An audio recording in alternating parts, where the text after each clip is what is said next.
Standard 5 is about learner engagement and in particular about choosing a range of learning activities that will cause your student to be engaged.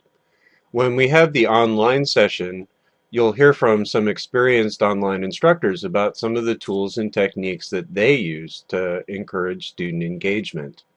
One of the keys to learner engagement is to have the student understand that there's somebody behind the course shell, you, who cares whether they're going to succeed or not.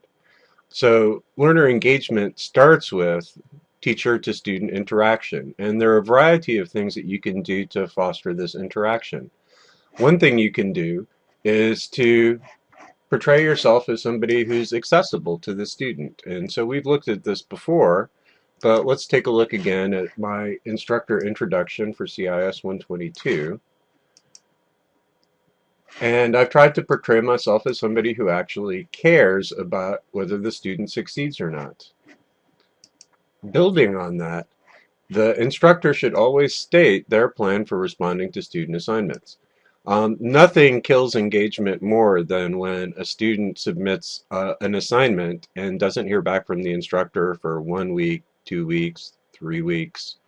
The student is left in limbo and has no idea what's going on, and that makes them disengage from the course. A positive thing you can do, however, is to provide multiple opportunities for the student to interact with the instructor and with other students. So, for example, I make heavy use of discussion boards to do that in my course, and I try to pick topics that the students will be interested in and that will care about.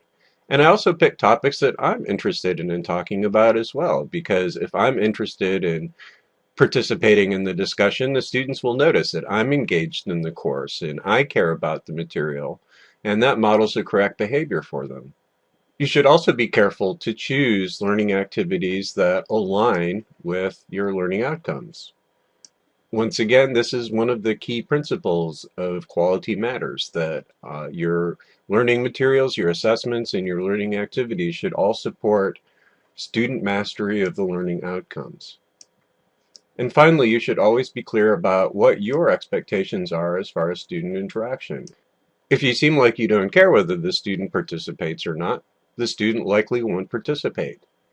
Personally, I always tie my discussions to a nominal number of points because I find that some students, particularly when they get loaded, are likely to not do any kind of assignment or activity unless it actually has a grade associated with it. It's unfortunate but true. And so I always make sure that there are some points tied to the discussion groups because I personally think they're important for fostering student engagement. And I show that by attaching points to them.